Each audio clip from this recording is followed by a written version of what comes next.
international speaker, preacher, author, and business coach. Patrice is the co-founder and chief servant officer of both Nehemiah Project International Ministries and PG and Associates LLC, which he founded with his wife and best friend, Patrice Tsague. Patrice specializes in helping families incorporate their faith into their business practices, ensuring that their businesses are able to exist beyond the third generation. And now, introducing Patrice Tsague. Welcome to the Nehemiah Entrepreneurship Community Podcast. I'm your host, Patrice Tsague, and today we're going to continue the discussion around my upcoming book, which, by the way, if you receive our emails, if you are on our email communication, you know that we announced today the release of the book. It's not yet out of the public printer yet, but we announced it. So if you want to order the book, it's a good time to do it because in the next couple of weeks, the pre-release special price will be over. So you want to get it early and get it at a good price. The book is titled "The Biblical Entrepreneurship Essentials." And it's really what we've been talking about. And if you want to know more about the book, watch this podcast or look at other past podcasts in terms of what we discussed there. Today, our focus is going to be on motivation and calling. Motivation and calling. So you're an entrepreneur and you are on your journey towards becoming an entrepreneur, or you are already in business. We're talking about what really motivates people to start businesses, to grow businesses, and so forth. So Psalms chapter 27 verse 4 says this: "The one thing I ask of the Lord," this is the apostle, King David talking, "the thing I seek most." I mean that's a powerful. He said, "The one thing I ask of the Lord, the thing I seek most." This is my dominant request of God, is to live in the house of the Lord all the days of my life, delight in the Lord's perfection, and meditating in his temple. I mean, isn't that awesome? I mean, as an entrepreneur, we have to come to a place where that becomes our most adamant desire. I often say that contentment is to be satisfied with God and God alone, right? God and God alone. This is what he said. He said, "Look, the one thing I ask of the Lord, the thing I seek most, is to live in the house of the Lord all the days of my life." Now, let me talk about that. So that, because if that's your commitment, if that's, as an entrepreneur, if that's your motivation, that's your focus, that essentially means you're saying this, that I desire God more than money. I desire God more than sales. Desire God more than prestige. I desire God more than influence. I desire God more than accolades.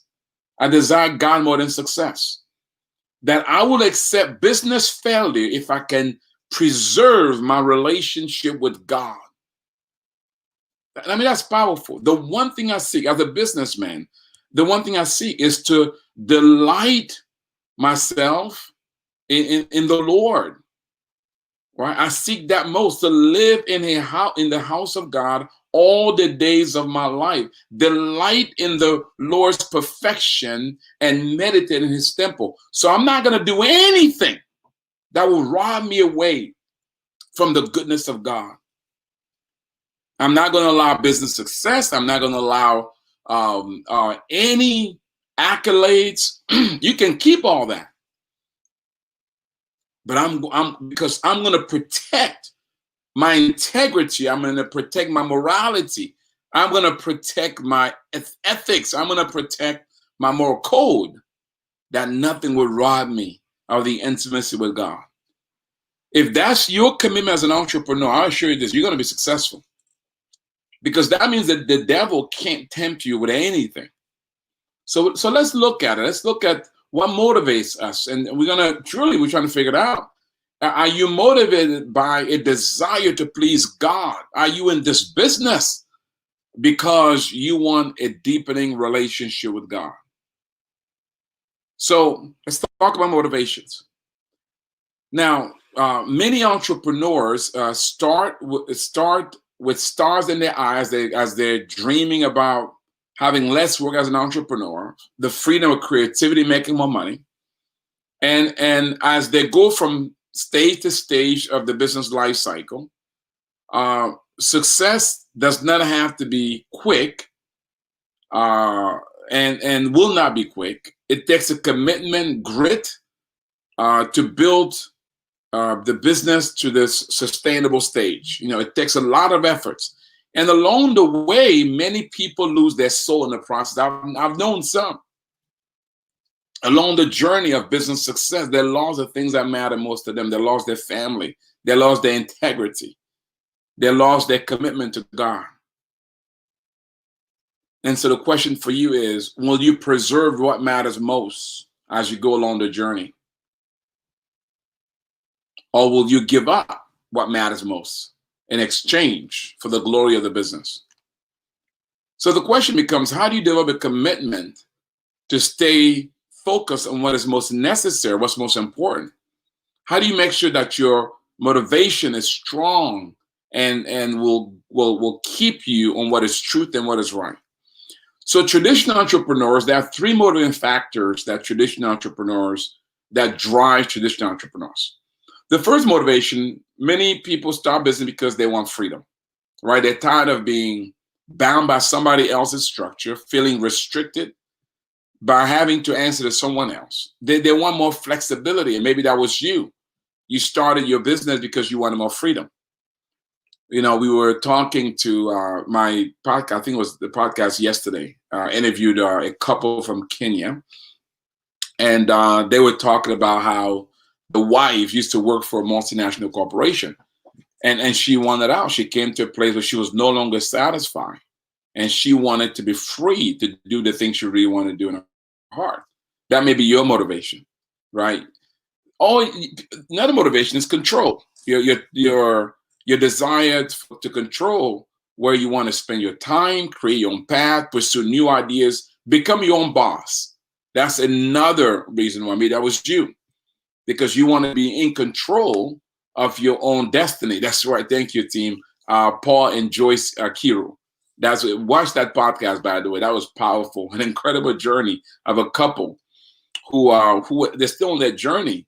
The husband brought the wife home because she had a strong passion to start her own juicing business. She knew how to make juices. She's been making it as a hobby. She wanted to transform it into a business, and they walked that journey together. In that podcast, they kind of talk about that journey of her leaving her job to pursue this and the process that took great podcasts for budding entrepreneurs, right? So the other desire besides freedom, control is wealth, right? You want to make more money because you realize as an employee that there's kind of a cap. You can only go but so far. You can only make but so much money, and you want the freedom to create wealth. You feel God has called you to create wealth. And so here's the question. What is your motivation? Why did you start the business you're in right now? Why are you in that business? Is it freedom? Is it control? Is it wealth? Or is it something else? Let me tell you about Jeff Schaefer. I have a client named Jeff Schaefer. Let me tell you about a little bit of his story. And I've interviewed him before. So Jeff was an executive with $1 billion firm. He joined the firm as a young man and rose through the ranks to become president of one of the most successful divisions. His company became an iconic brand in the community where he lived. And he was greatly financially rewarded. Jeff made a lot of money. However, at the peak of his career, he realized he felt empty. He lost his sense of purpose. Despite his monetary success and accomplishment, he sensed God had a different calling for him. Right? So after completing biblical entrepreneurship and being part of our coaching program, he made a decision to leave his current position and launch his own business in impact investing. It would mean giving up his steady salary and investing millions of dollars of his own money into his own business. And the company he called Common Good Capital. He's a client today. Doing this meant risking it all, not only his finances, but also his comfort zone. He had to be willing to let go of the perks of a successful corporate career and lifestyle and return to the base of cleaning his own office and answering his own phone. I mean, Jeff had a personal assistant, a secretary. He had a whole system. Sometimes he didn't fly in the company's private jet. But quitting that job meant letting go of all those trappings. And so, after writing this book, He's at a startup stage. He's not yet broken even, but he has a great sense of fulfillment. Him and his team have discovered that truly they're on the right path, and their sense of fulfillment and joy is amazing. His children, here's what his children said, that they've never seen their father happier and more at peace their entire lives. What happened? You see, Jeff made a decision based on the right motivation. He stopped making choices based on career advancement, how much money he could earn, increasing his status. Instead, he made a decision based upon God's call for him. Here's a question. What has motivated you to start your own business? For Jeff, it was a sense of calling. And by the way, for Joyce as well, it was a sense of calling. It wasn't about making more money. It was a sense of calling.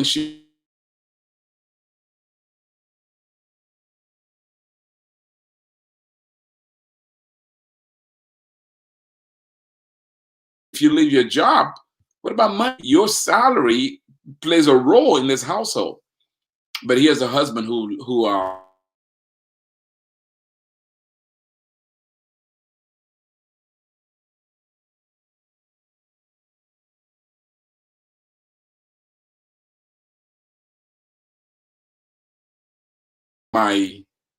back. All right. He allowed her, supported her to move forward in the business that she was called to do. You see, you were made to accomplish something more significant than just satisfying your own pleasure. See, our desire for personal freedom, control, and wealth are not wrong in themselves, but they can only carry us so far. There's no doubt that hard times will hit every entrepreneur. It's part of the growth process. And we may be tempted to throw in the towel and return to our safe salaries, right? But if our conviction to continue doesn't grip something deeper within our heart, we're not going to persevere. Your convictions got to be more than just about the things that you want for comfort's sake. Here's what the Bible said: we were created for his workmanship, right? We were creating Christ Jesus we were created. We are his workmanship, created in Christ Jesus for good works, which God has prepared beforehand that we should walk in them. You see, God had a plan for you before you were born. And so the question for you is, this business part of God's plan for your life? Right? Is the business that you're in right now, is that a fit? Is a shoe fitting for you? Or is the business you consider starting, is that something that you feel wired for? Is it your sweet spot? So here's a question: how stable is your footing? How stable footing? Does a shoe fit? Now, there's an exercise that I do in my classes where I essentially have two individuals where, one person with big foot and the other person with smaller foot. And I have them exchange shoes. And I have each of them wear each other's shoes. So the guy with a big foot has small shoes that he's wearing. The one with the small feet has big shoes they're wearing. And I ask him, and then I ask him to wear the shoes and to kind of go across the stage. And I typically would ask them, I said, listen, if I gave you $1,000 to wear these shoes for a day, would you take it? And most of the time they'll say yes, right? They'll say yes because it's uncomfortable, but it's not so uncomfortable they would not want to wear it for an entire day for $1,000. And then I say, what if I ask you to wear it for a month? Would you take it? And most of the time they'll say, no, not for a month. It's too uncomfortable. And I said, but what if I give you $10,000? What if I increase the amount to $10,000? If I give you $10,000 to wear these shoes, would you take it? And most of the time they'll say, yes, $10,000, I'll wear it. Not for $1,000, I'll do it for $10,000. And then I asked them, I said, well, what if I ask you to wear it for $10,000 for a year? There's no way, not for a year. I couldn't do it.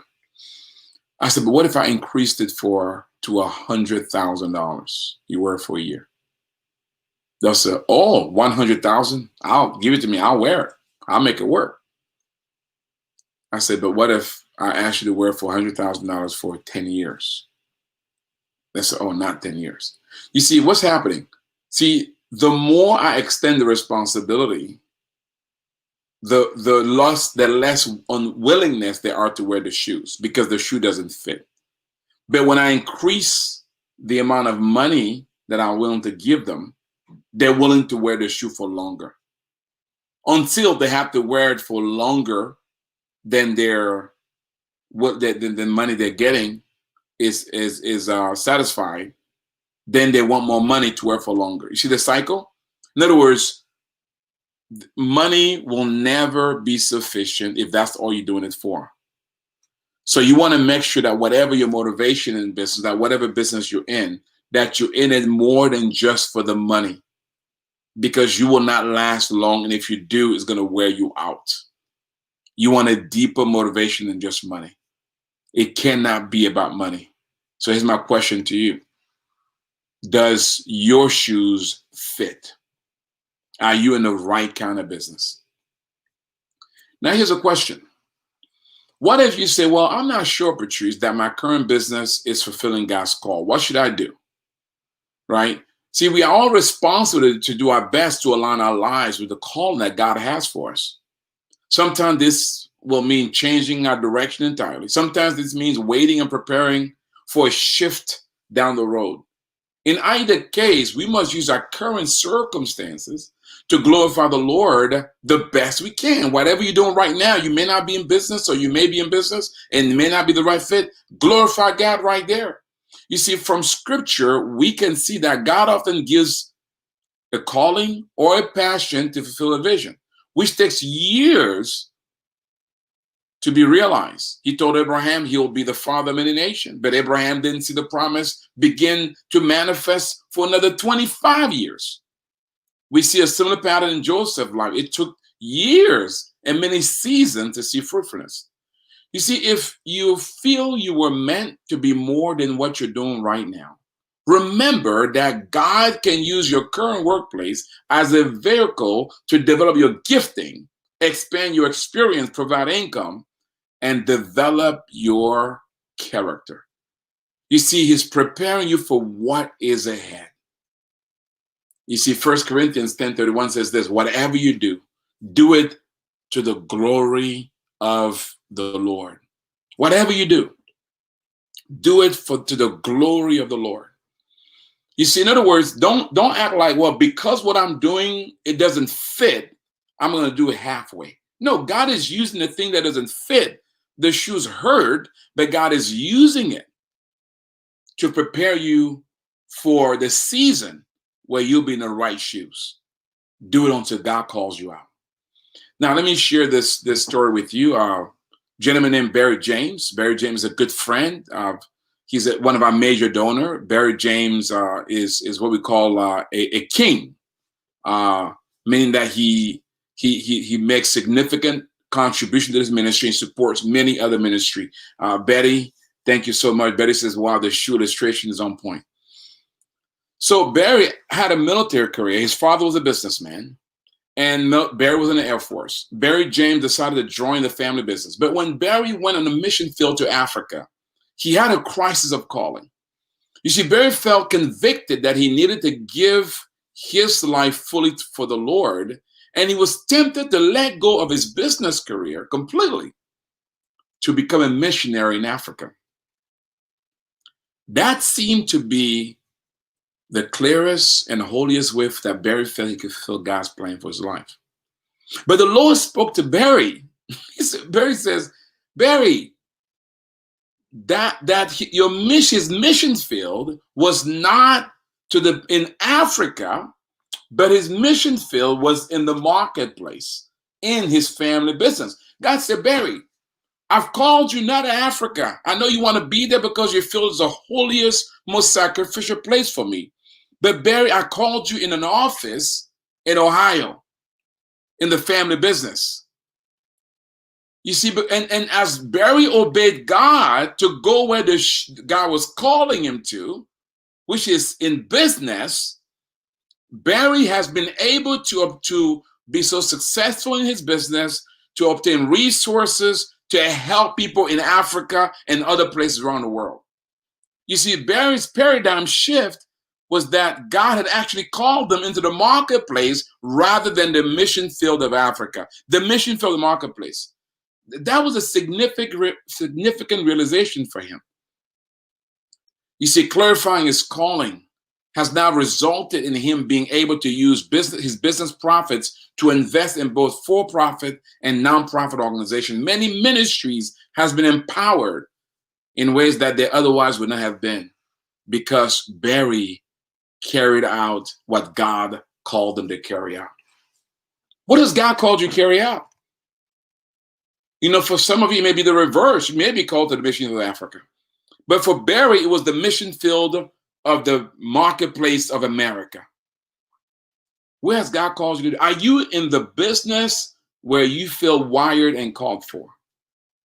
Or are you doing something that you feel you called yourself? Are you obeying God in this act? Or are you pursuing your own ambition? See, Jeremiah 29:11 says this, "For I know the plans that I have for you, declares God, plans to prosper you, not to harm you, plans to give you hope and a future." Now, here's the question. How do you clarify your calling? If you're not sure. Now, Nehemiah Project has different resources to help you do that. In this book, there's different questions here to help you do that. We have Identity and Destiny, a course that you can take through Nehemiah to help you do that. We have coaches that can help you do that, right? In the Be Executive or Certificate program, can help you do that. So, because clarifying your calling is important. If your God-given direction is not clear, then nothing else will be clear. Knowing your calling will help you not to pursue every good idea that comes your way. And instead, it will guide you to choose only those paths that aligns with what God has purposed you to do. Clarifying your calling is a journey that takes time and often confirmation. It involves asking God what he sees when he looks at you. God, what do you see when you look at me? What do you want me to accomplish? What was your intention in creating me, God? The way you did with these gifts and these skills. It involves clarifying your uniqueness. Now, how do you start? Well, first pray and look at themes in your life that direct you to a certain point. Ask people around you, right? And begin to do something, anything, and God will make it clear. Listen to prophetic words. Look at circumstances. Be discerning. And of course, we have different resources to help you with the Identity and Destiny, our coaches, the BE classes. And then in this book, I have several questions to kind of help you reflect. And I won't go through the question right now, but I have a whole set of about 10 to 15 questions to kind of help you think through that as you consider, kind of how to determine what God has called you to do. Because ultimately, you have to be able to have a life purpose statement. Here's what John Kennedy said. He says, efforts and courage are not enough without purpose and direction. What is your life purpose? You see, a life purpose is an articulation of your calling. It is focus. It is a focused summary of the reason you exist to help direct your decisions. Every entrepreneur with purpose has a clear purpose statement and allows it to guide you in your business journey. It is necessary because it serves as a guide to ensure that project activities that you embarked upon are meaningful and consistent with who you are. It ensures that you are not misused by others, nor that you abuse yourself, but that you fulfill what God has intended for you to fulfill. It ensures that your life is fulfilling and meaningful. Well, here's my life purpose: to use entrepreneurship as a tool to empower the body of Christ and seek and save that which is lost. Everything I do is about that. Here's Jennifer Mears, my good friend here in Portland, Oregon, in Vancouver, Washington, creating space where people show up and thrive. She's also the co-creator of the course, Serving with Love, that you're going to be experiencing soon. Here's Jennifer, my editor from Malaysia. She says, her life purpose is to inspire and empower the body of Christ to live effectively and wholeheartedly for God's glory, rooted in deep intimacy with God. What is your life purpose? What is your life purpose? Listen, as we talk about motivation, what drives you to do what you do? Do you have a true north that governs your action decision-making process? Are you properly motivated? Because we begin by reading the Psalm, which says this, that the King David said, my desire is to find myself in the will of God. I want to please him. I want to be in the middle of his heart. Is that your desire? And if it is your desire, then you must find out what exactly he wants you to do so that you can be in the middle of that, no matter what it is. Listen, maybe you're doing what you're doing because others told you what you should be doing. Maybe you're doing it because somebody else encouraged you to do it. But here's the question. What do you think God is calling you to do? The safest place on earth is in the will of God. Does the shoe fit? I often tell this story. My wife will buy a shoe that doesn't fit because it's cute. And she'll wear it, but it hurts. And she would often not wear it because it hurt. But she'll only wear it when she wants to look good. And I always wonder, I said, why don't you just buy a shoe that look good and fit? Right? The problem with life is that unlike a shoe that you can take off and on and put on, whatever you're doing, you can't just take it on and off. It's what you do every day. Every day you wake up with it, you go to bed with it, right? When you go to the office, it finds you. When you're at home, it's there with you. You can't just turn it on and off. So make sure the shoe fits. Well, I hope you enjoyed today's portion of the book. Again, this is found in my book, The Biblical Entrepreneurship Essentials. It's called Motivational Calling. If you want to get a copy of the book, you can go to our store. You can order a copy. The book, you can order it now and get a pre-print special. In the next couple of weeks, the book will be released from the printer, and the special will be done. It's called Biblical Entrepreneurship Essentials. It's a 350-page book that really illustrates different aspects of what it really means to build a kingdom business. A fun read, an easy read, and very interactive. Well, next time we get together, we're going to talk about worshiping in the workplace. What does it look like to worship God in the workplace? Well, I hope you enjoyed the podcast. And by the way, if you've enjoyed this, please share this. Share with your friends, share with your family, share it on your social media profile. Don't just be a consumer, but share it so that others may also be encouraged and inspired by it. And if you want to know how we can help you as Nehemiah Project, I want you to visit our website, nehemiahecommunity.com. nehemiahecommunity.com. There you can learn about our training program. You can learn about biblical entrepreneurship, identity and destiny, serve with love, and other courses that we have to help you grow your business or start a business. You can learn about our coaching program. You can learn about the different ways that we can come alongside you through our Business Success Accelerator, BSA group coaching, through our customized coaching, our business executive coaching, or through our lead coaching. They help with your business to stay on track and hold you accountable to realize purpose and success. Or you can learn about our Access to Capital program, how we can come alongside and provide capital to help you take your business to the next level. Or you can also learn about how to become a member of one of the fastest growing entrepreneurship communities in the world. We have members from Asia, Africa, Europe, Latin America, and North America. Hey, become a member, join. Membership does have its benefits.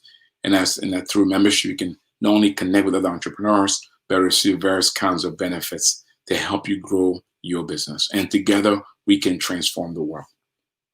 With that said, tomorrow we have our seminar on financing your business, developing a financing strategy for your business.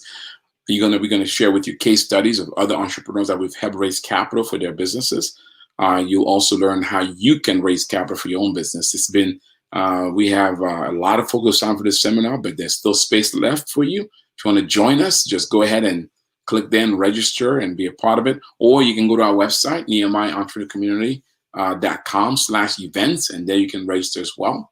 And join us tomorrow, morning, Pacific time, afternoon, or evening, wherever you are around the world. And we can, it's only 1 hour, and you're going to get a packed 1 hour information session to help you grow your business around financing your company.